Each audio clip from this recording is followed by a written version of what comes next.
Alright guys, I'm back, and this video is different, but it is also viewer suggested and requested, and I have no idea how this is going to turn out. But the suggestion was, after somebody watched some of my DocP reacts to military videos, they said, why don't you react to one of your own videos, you know, your older videos? And I was like, cool.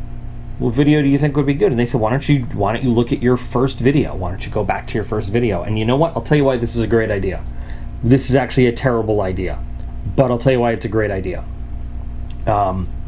This actually, 2022, is 10 years since my first video went up on YouTube. Now,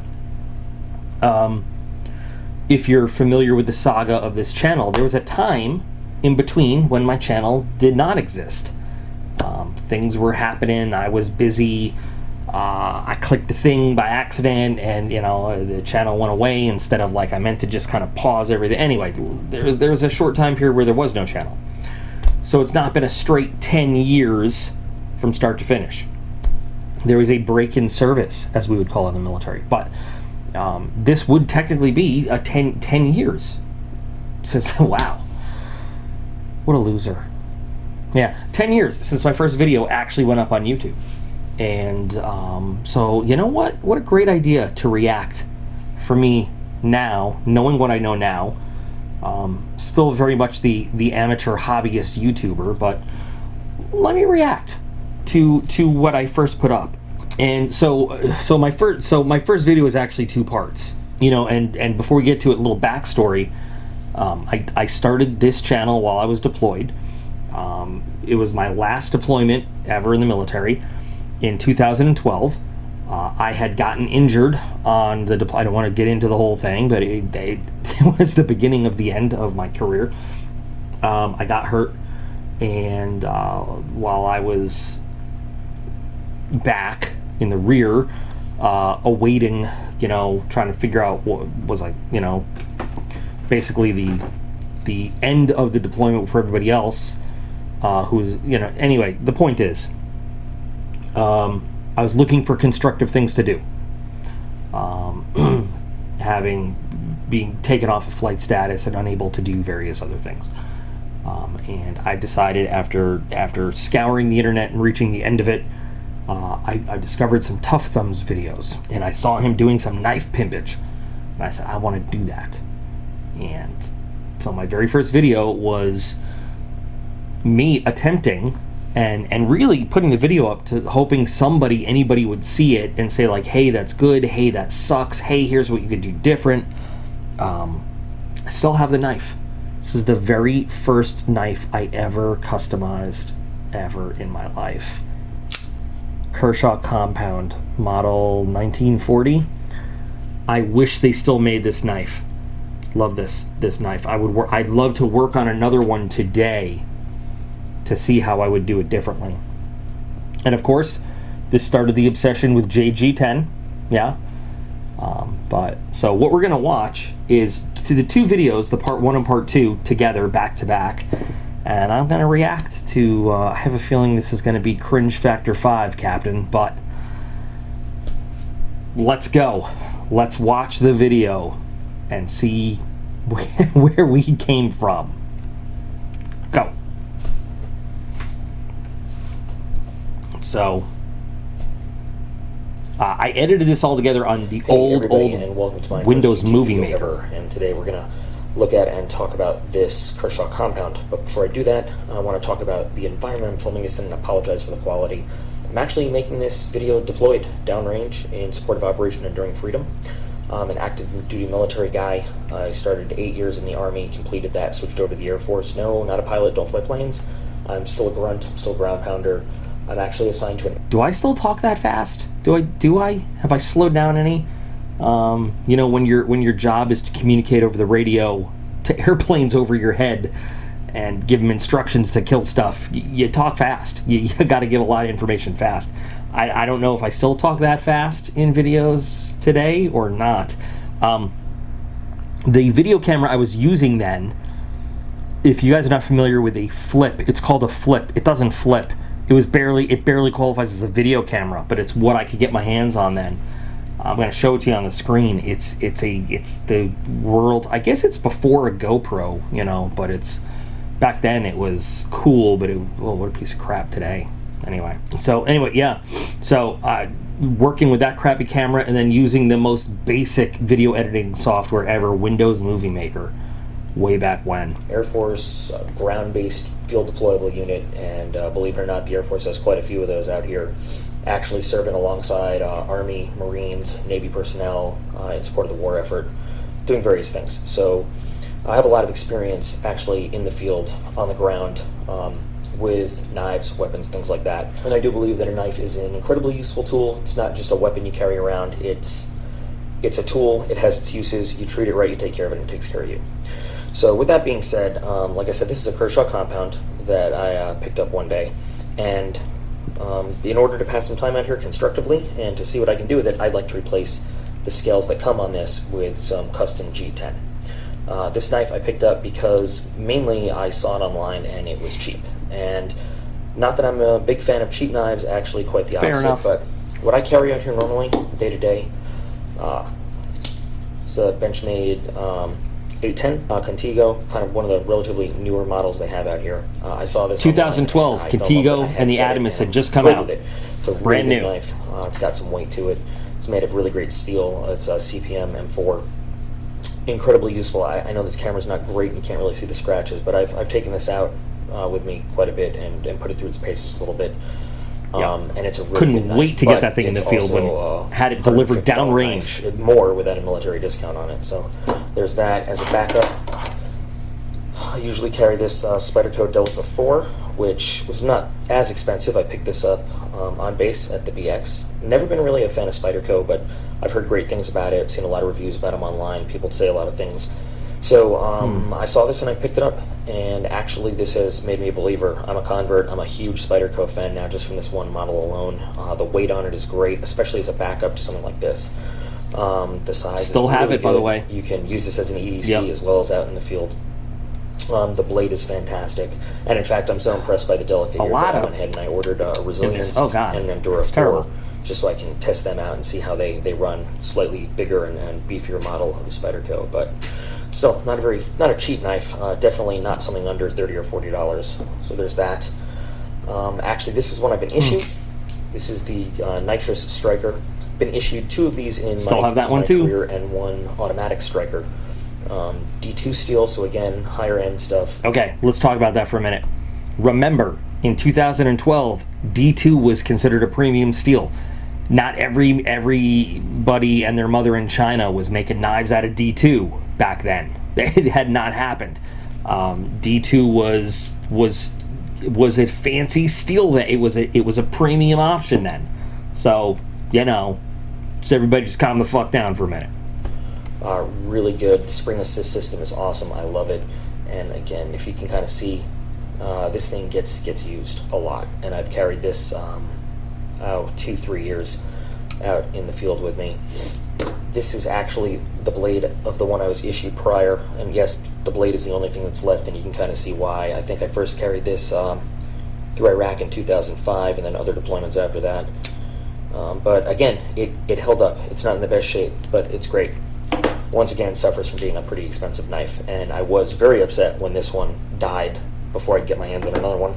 It died gloriously in a wonderful field accident involving it was just, let me tell you, it was great, and I still don't think we ever found all the pieces of the handle. This is a Columbia River, one of the M16 models. This was a Tanto blade when I started, and I didn't like it, so I did excessive, crazy, obsessive sharpening. I turned it into a kind of a drop point.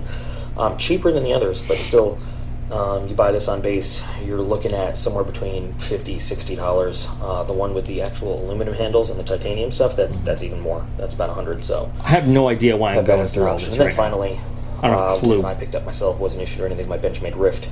When I saw this online, I loved it. I love the shape, I love the design and everything. The only one they had in stock at the time was this, which I know is not the most tactical model. It's got the satin finish blade, no serrations. Apparently, I was actually really surprised. also not at this, endorsing they market good this spelling. As a black class, which, if you know Benchmade, it's supposed to be the tactical, rugged use law enforcement type series they have. Well, this thing has no good grip on it, no jimping. It's very light. I mean, it's good. It's 154 cm steel. And I think I'm just showing off here. I don't know. Just I've never been happy with I think I'm just trying to the handle, but see, this is what I normally. Yeah. I think what I'm doing here is I'm just trying to establish some kind of street cred. Like I have knives. I know what I'm talking about a little bit. I don't know. I don't know what the hell. I'm going to carry around when I'm at work. What if one of these things gets destroyed? I'm constantly letting some of the younger troops borrow knives and stuff if they don't have one, and I have had some really expensive knives lost and destroyed. So when I see something like this online, and it's a decent quality, Kershaw's a good quality brand. My first CQC7, yeah, destroyed another glorious field accident, and not even a glorious field accident. Great story about why you don't lend non-knife guys your knives, but I gave it to a younger troop, and we were cutting some cord we were doing a practice convoy. This is up in Mountain Home, Idaho. Year is 2006 or 7, I don't know. Guy left it on top of the tire of a 5-ton truck, an M923, and left it open. So when the truck started moving, the thing jams into the, I guess a wheel well. I guess it's the wheel well. Jams into the wheel well, actually stabs into a little bit, and then folds. It just, another wonderful, could only happen through sheer stupidity. Fuck the tire and my knife. Great. And as far as I'm concerned, not the best.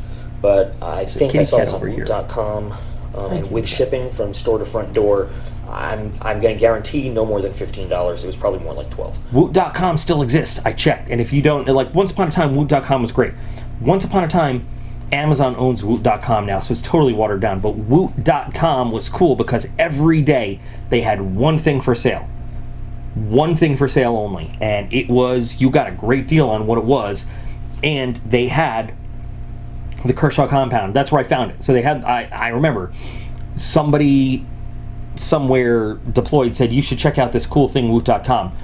The second day I checked it out, second or third day, they had the Kershaw compound knife. And I remember the knife was like $9.99, and then the shipping cost, whatever. And they shipped to APO addresses, so it come to me. So I ordered 3. One you see in the video there. I may still have one, like just stock configuration in my collection, and the other one I did in a toxic green G10 I gave away. Boy, I wish I could find that. But Woot.com used to be cool. If you go to Woot.com now, it's ridiculous. It's just another sales website, but it used to be pretty damn cool because you never knew what they were going to have at any given day. It was the one item. It has the speed safe spring assist, which I love. It's got a good solid sound, and who doesn't like to hear something like that when they're opening their knife? It locks up great. It's very strong. It's a liner lock, and I know some people take their issues with liner locks. I don't have a problem with it. I've never had a liner lock fail on me, and I don't expect this to be the first one by any means. It's really good. Pocket clip lets it ride nice and deep in the pocket, so it's not going to fall out. You're not going to lose it.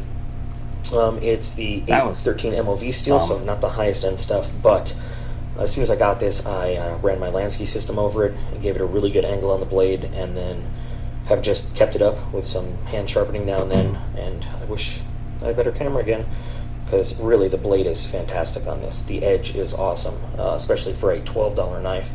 And just to do the old test everybody does, I mean, fantastic blade. You could hear from that. I carry this one around as a cheap alternative. That sharp use it for just general utility purposes. Use it for some food type prep and stuff when I'm out there if I want. Plus, you know, aesthetically, it looks pretty cool. It's curvy. It's a different kind of shape. It looks great. Still love the shape of that knife. The one thing I can't stand is these scales. It was marketed as glass-filled nylon, which sounds pretty impressive. I actually saw a review online where somebody incorrectly said that these were glass-filled nylon, which was the same thing as G10. These are just plastic. They don't give you a lot of traction. There's not a very good pattern on it. The handle shape allows you to get a really good grip on it, but these leave a lot to be desired. So being out here, watching a lot of videos, seeing a lot of the custom work that's gone on, I figured I'd give it a shot, because the worst thing that happens is $12 down the drain. You can get another one of these pretty easy.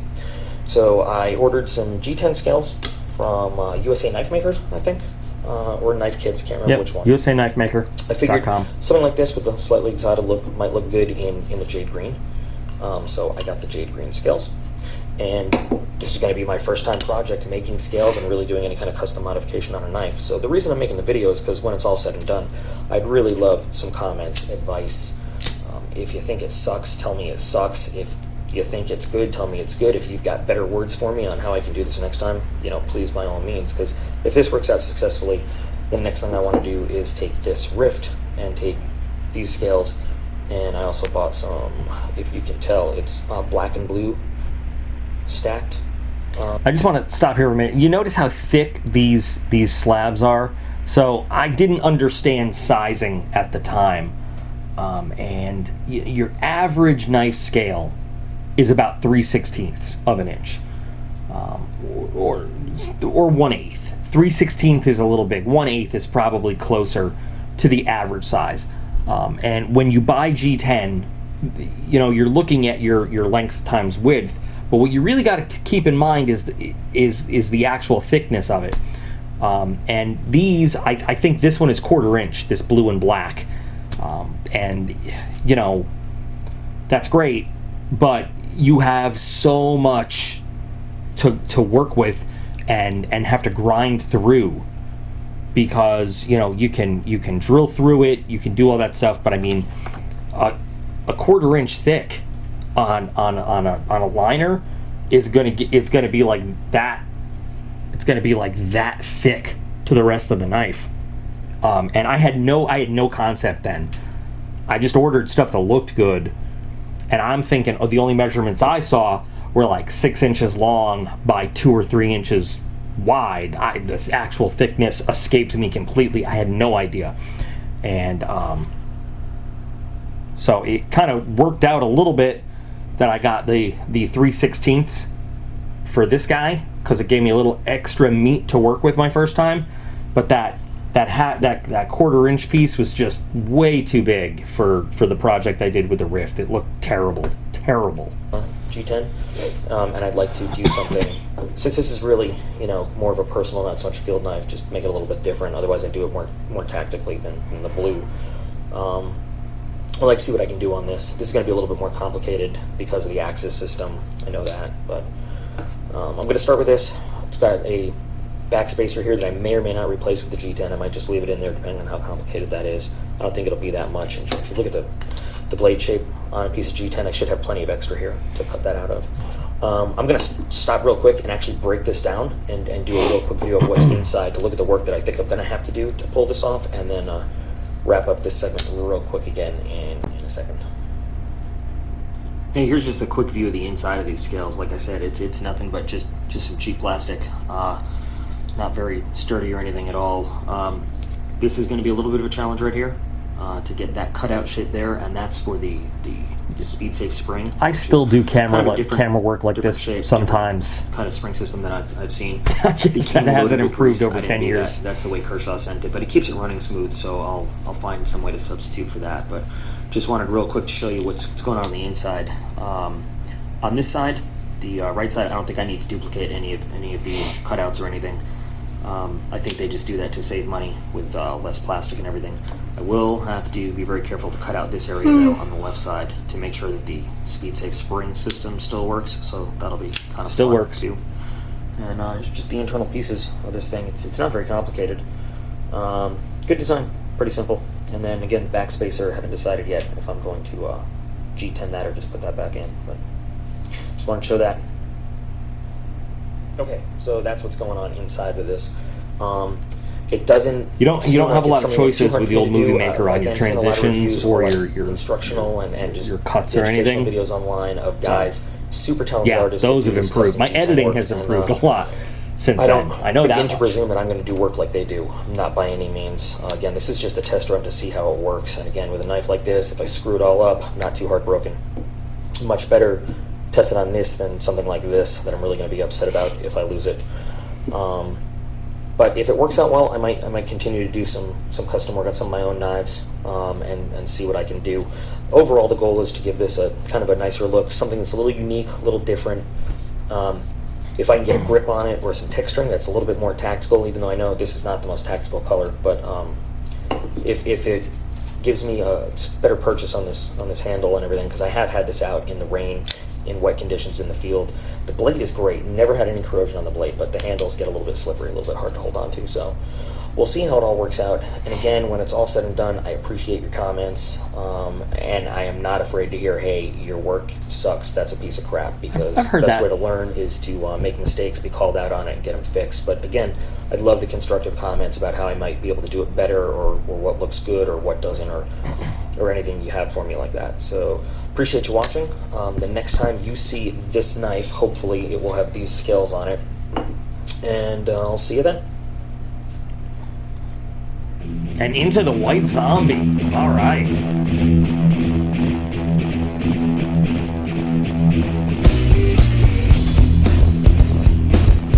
Now, don't worry, the next video is just going to go into it. And here we are. Here's video number 2. Coming in. Look at. So here's everything on the Kershaw broken down. I'm ready to head outside. I've got the pattern all traced. I thought I was super professional with that little artistry right there. Yeah, I don't do it like that anymore. I don't, like now when I'm doing scales, I have my slab, and I thought that was the way to go. Maybe, and there are probably some people that do it that way. Now I just take the old scale, I clamp it to it, I drill holes with the old scale on there to make sure. I mean, that's a good, that looks really nice, but I mean, me personally, to make sure I get my holes lined up perfect, and you'll hear me probably say something later about how the holes don't line up perfectly and all this stuff. I'll take the old scale, put it on the G10, and I will use it as a guide to make sure those holes go exactly where they need to go and stuff like this. Although that looks technical and awesome. Just out on the scales. Gonna go ahead and cut out the backspacer and see how much work it is to fit it in there. So just for safekeeping, make sure I don't lose anything when I go outside. I'm gonna put everything in this little CRKT box. I've got the washers taped to the blade on the appropriate sides, and there's 2 different washers in there. There's a bronze and a Teflon one for each side. So. Oh, young naive me thinking that plastic washers are going to be Teflon on a $10 Kershaw knife. Oh, I'm so cute and innocent back then. That way I keep it stacked on the right side. I'm going to take everything outside, going to get everything set up. I'll try to get a few in-process shots, see how it all looks, and we'll be back in a little bit to put it all back together. All right, well, here we are set up in the pseudo quote-unquote workshop, which is actually just part of our compound out here. The lighting is not great, but we work at night, so we deal with what we got. So I have a Dremel, which is the standard G10 working tool. I ordered drill bits. The drill bits aren't in yet, so I don't know if we're going to be able to finish the thing tonight, but got the G10 with the patterns all ready to go. Got my U.S. military issued Oakley eye protection. Thank you, U.S. taxpayers. That's very nice of you. Got some dust masks just in case, and have the box with all the knife parts. I think I'm ready to go. Now, of course, ideally this would be bolted down or clamped down, but we don't have that. Okay, so that thing is actually a mini drill press. They make it. Dremel makes it. You can put most Dremel models in it, and it actually works like a tiny little drill press. And you can adjust the angle from perpendicular to 180, from like 90 degrees, 180 degrees. And yeah, I had all this stuff sent out to APO to the desert, which was pretty cool. It took a while, but yeah. So that's what I had to work with there. And you'll see that I don't have actual drill bits during most of this, but we'll get there. Some C-clamps to hold some stuff on, but it turns out that the workstation I was going to use is way too far from the only extension cord I have. So I'm going to find a way to set the camera up to sort of record this as it's going, and we'll see how this all turns out. This could be disastrous or it could be awesome.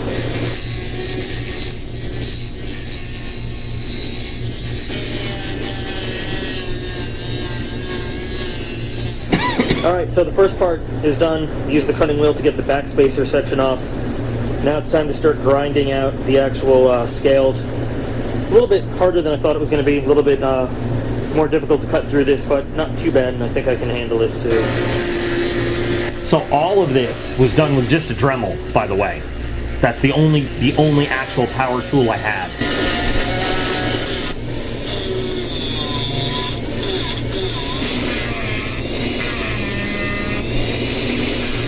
Give the Dremel a few minutes to rest. Give myself a few minutes, let this mat's time to breathe. So, I've got most of this cut out. It's kind of hard to see, the pencil lines are still there. So what I'm going to do now is clamp the actual, I'm going to clamp the liner to it, and then use that as a guide to start refining the shape.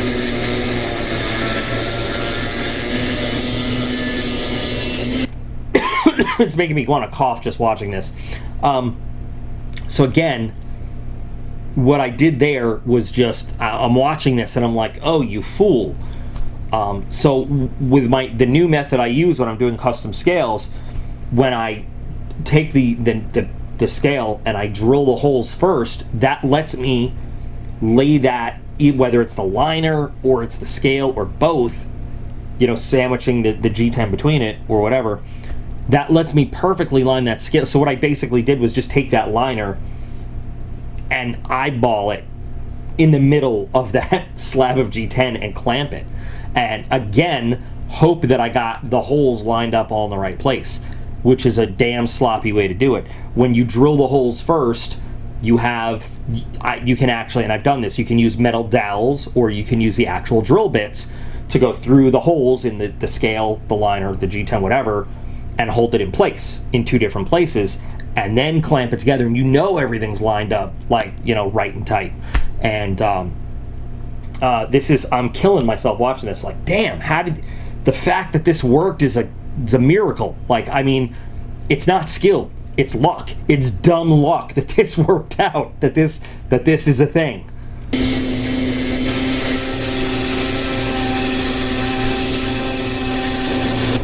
General scales, general shape of them are done. The original. And one of the ones I've done, they need a little refining. I'm going to call it good for the night though. 2 scales. And the backspacer is sort of half done. Still not bad.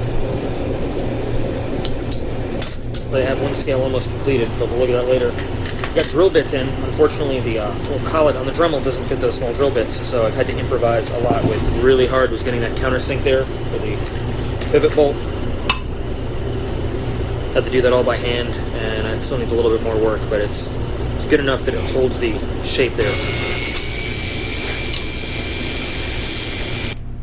Good, another spelling mistake. This actually was insane. Looking back on it, watching this, I cannot believe I tried this, and I even more can't believe it worked. So I actually took, these were lapidary bits. These were diamond, you know, coated steel lapidary burrs that I forced as drill bits because it's what I had, and I ruined many. I had to order another set, but so basically using the pointiest ones I had, I just forced my way through the G10 basically, instead of being able to cut my way through it. And you'll see me change. I think, if I remember correctly, you'll see me go through this and change shape as it goes, just because I would wear these things out, because this is not what they're made for. But again, I had to adapt. So as horrified as I am at what I'm doing here, I'm kind of proud that I took a shot and made it work.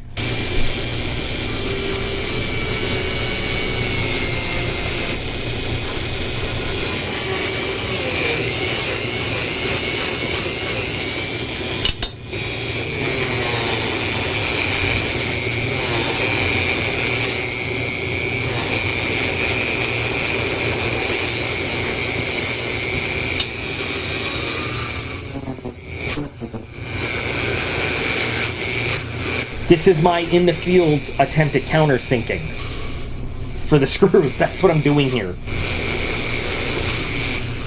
Oh.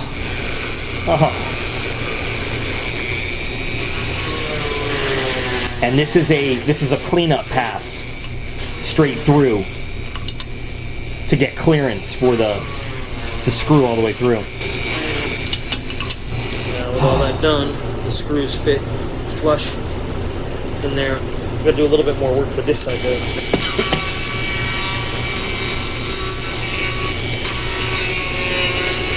This is again a terrible method and a terrible way to do countersinking. But this is what I had to do to get that in there nicely and flush with the scale. One of the things I got to work on now is milling out this area here for the spring system, the speed save system. Doing it all freehand basically. No idea how this is going to turn out, but we'll give it a shot.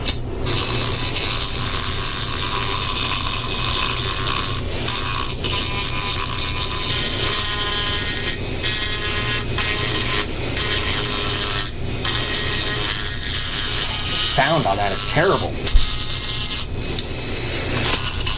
It's like going to the dentist times 10. Ugh.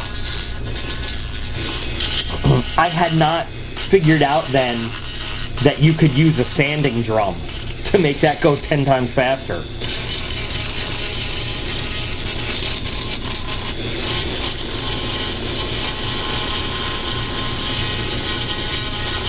I think that's enough. I'm sure that's enough. I'm hoping it's not too much, as a matter of fact. But now, as for pattern, on this one, I tried a couple different. Okay, so let me fess up here. I can tell what I was trying to do was an Anzo pattern as performed by Tough Thumbs. That's what I was going for. If I looking at it and having recently watched some Tough Thumbs videos again, just for the hell of it, because his videos are great, I can see that's what I was going for, and it's almost not really sort of it. But looking at this now, I can see that's what's going on right here in the middle. I don't know what the hell's going on the end there with those parallel lines, but there's like the wannabe, I'm gonna try to do something Anzo-like, and I don't know what the fuck that is. I don't know, but things. For a first try, I like it. I intentionally wanted it uneven. And on this side, the bitch went crazy. I don't know.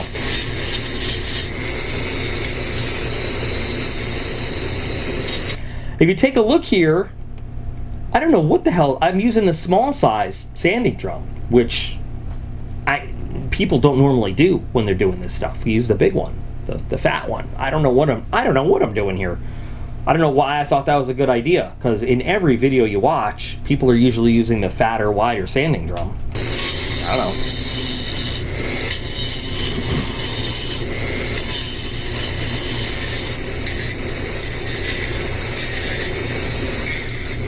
So these scales are done, and they're not perfect, but I didn't want them to be perfect anyway.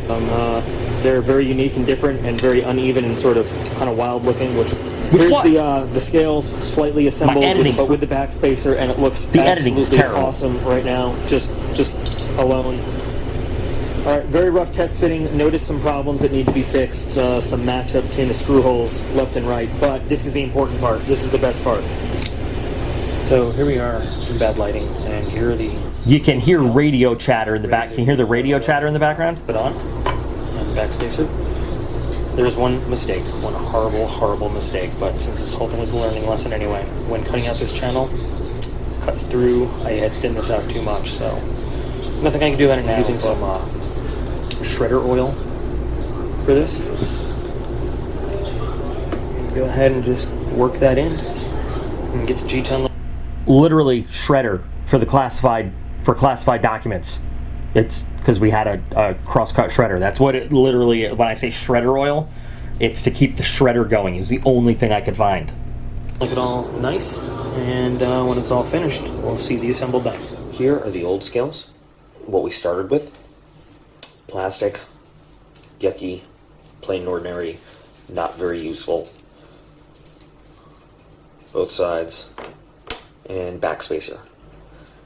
And here is the completed Kershaw compound with its brand new G10 scales. I am loving the color on this, absolutely loving it. Especially, I wish I could take this out in daylight, and even in daylight a camera won't capture how really nice this looks. If you remember my goals from the beginning of this video, it was not to create a perfect product. Keeping in mind this was a first-time project, the goals were, number one, to learn how to do this, and I've learned a lot of skills. I have learned a lot of skills. That's bullshit. As I said before, I didn't learn a lot of skills. I made a lot of mistakes. You don't learn. Okay, so never mind. That was a stupid thing to say. That was a dumbass thing to say. Do our best learning from making mistakes, and I've made mistakes. Number two was to improve the feel of the knife, the gripability of it, the tactical ability of it, and I have, absolutely. Tactical ability. This gives you much better traction. The final goal, of course, was to preserve the functionality of the knife, to have something that was absolutely useful in the end. And one of the things I'm most proud of this is I've seen a number of videos of kind of amateur people doing this. You take a spring assist. When it's all done, though, you have beautiful G10 scales, but you no longer have a spring assist knife. Well, not so in my case. That was the most arrogant shit ever. I'm gonna go back in time and kick my own ass. All the work I did to channel out this handle and to get the hardware set up for the spring was well worth the time. It still has a beautiful snap. It still has that beautiful sound when it opens. So I love that. This is not a perfect product. There are flaws. There are imperfections. There are things that if I did it again, I would do very differently and that I would make up for right now. Number one being the huge horrible mistake. Right. It's okay though. You know what? It's not perfect, but I can cover that up. I can fill it with some epoxy and give it a little bit of coloring. It won't look like it was never there, but it will never be completely functional and still very good look. One of the things I had the hardest time with was, number one, I didn't realize it at the time, but getting the fit on both sides to match up. And there's some issues with it, and it took a lot of kind of jury rigging and assembling and taking it apart and modifying. But I mean, you can see I actually got very, very nice sinking of the screws. I'm very proud of the work I did on the pivot over here, drilling the hole and then manually with an engraving burr cutting out that shape to get it sunk perfectly flush into the handle. Same thing on the other side with the actual pivot screw. Originally I said I was glad that I was using G10 that was thicker than the original scales to give myself some room to work with. Well, what I forgot was these screws had to pass all the way through, and especially the screws in the clip had to grab into the liner. So I had to do some extra modifying on the end just to make sure that these screws got in there. So I ended up having to do some extra shaving just to make it fit, but it does. That's another factor about the thickness of the G10. It's not just about making a real thick knife. When you have screws that need to fit into the liner and stuff, you use a thick piece of G10 or whatever material. That's something that I didn't realize at the time, and I still, at that moment, the enormity of how important it is to use the correct thickness when doing scales like that it hadn't hit me yet. It would take 2 or 3 more knives for me to realize, oh my God, it is really important. Because on the next 2 or 3 knives, I remember that I had to like really do some crazy sculpting to get the clips and the screws to hit the liner and actually tighten in. But I'm just kind of blowing it off there as well. I had to do a little bit more to make it fit. It hadn't occurred to me that the reason I had to do that was because, like an idiot, I had no concept of G10 thickness at the time. Fit, and the clip has super retention still, and it's not going to shred a pocket because I managed to leave a flat area underneath of it. Cutting around the screw mountings so that everything is still recessed yet works.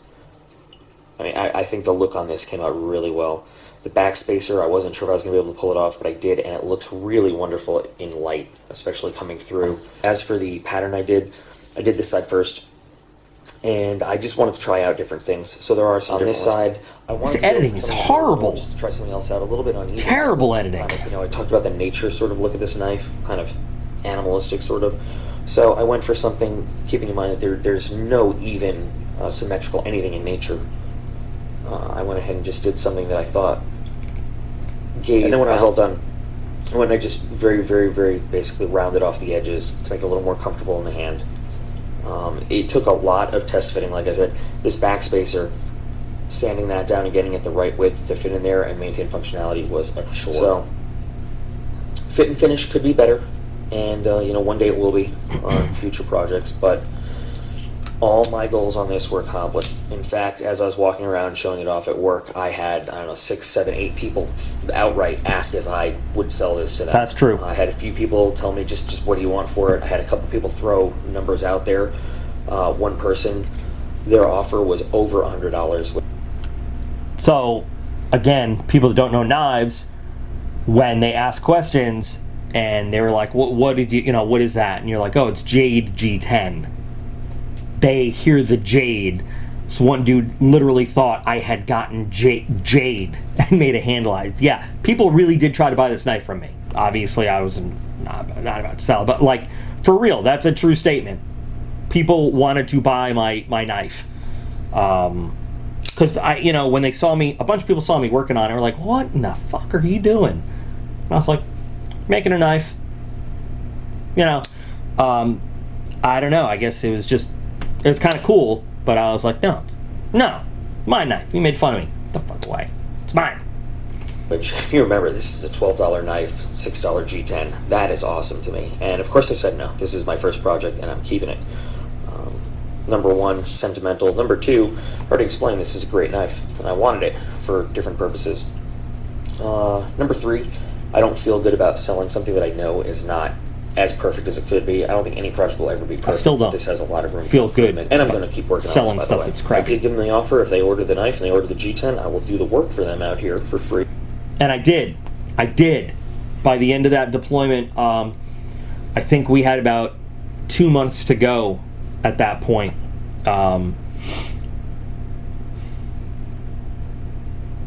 About 2 months. And I must have done knives for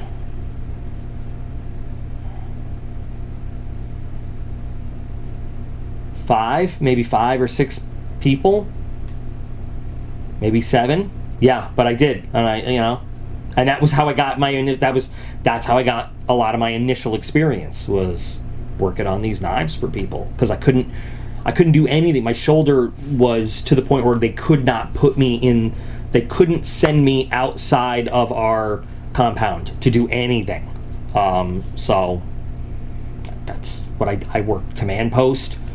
I managed administrative stuff, and for like the last 3 months of our deployment, and I did this. Number one, keep me occupied, keep me out of trouble, but also because it'll allow me to practice this. And now that I've done this one, I'm hooked. I've got plans for every single knife I've owned, that I've ever had in my life, that I have out here, that I have at home. I'm just really super happy with this. I cannot tell you how happy I am. So, I'm waiting for your comments. I really want to hear what you think of this. I hope you've got some good things to say. I hope you can point out maybe some of the flaws I need to pick up on, so I'm aware of them, that I can work on next time. And if you guys liked the way I put this together, if you want to see some of the more projects some of the future projects that I'm planning now, I'm going to be doing them anyway, so if anybody's interested in seeing them, let me know. Thanks for watching. I hope that you are as impressed as I was with my very first attempt at this. And we'll see you next time in the future. Thanks. Now we got some pictures, some close-ups.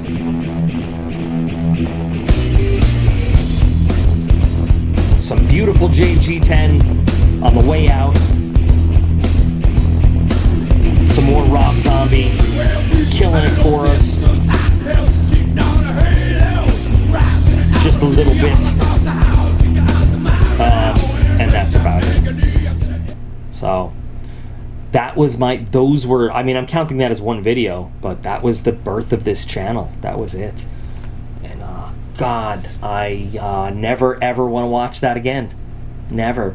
So I got, of course, like any new YouTube channel, in 2012 there were already 11 billion videos on there. So, I don't think I got any views at all for the first month and a half. and then I got like one a week or something. But I just kept doing it and putting some videos up, hoping that somebody would check it out, and eventually I started getting some comments on them, like, hey, that looks good, but you know, try this. It's very constructive stuff. And that's how it happened. That's how it happened. So yeah, so God, that sucked. Ugh. It's a terrible idea. I don't want to watch that. I don't know, but that was 10 years ago. That was 1,094 videos ago. Not all those videos are like videos that everybody can watch. Some of those are videos, just test videos for me. Some of them are just videos for the Patreon guys. Some of those videos are just not viewable to anybody. But I have put up 1,095 videos of all types since then. I don't know, I can't even count how many knives I've added to the collection since then. I have no idea since this very first how many knives I've customized, how many actual knives I've made myself, how many unboxings, no clue. But that was a nice idea. That was a good idea to react and be humiliated and embarrassed by my first video. So what do you guys, my nose is really itchy right now. What do you guys think? So come a long way, similarities, differences. I think I've improved. I personally feel like things have improved a lot since that very first one. Obviously, with better equipment and better situations and environments and experience, I think things get better. But there you go. So I hope you guys enjoyed that, and I hope you guys are making fun of me, because I'm going to be tormenting myself in my head for the rest of the night. So yeah. Anyway, guys, thanks for sitting through that with me. That was cringe factor 5 million. Remember that you guys are all absolutely awesome, and I appreciate every single one of you. And I'll be back again real soon.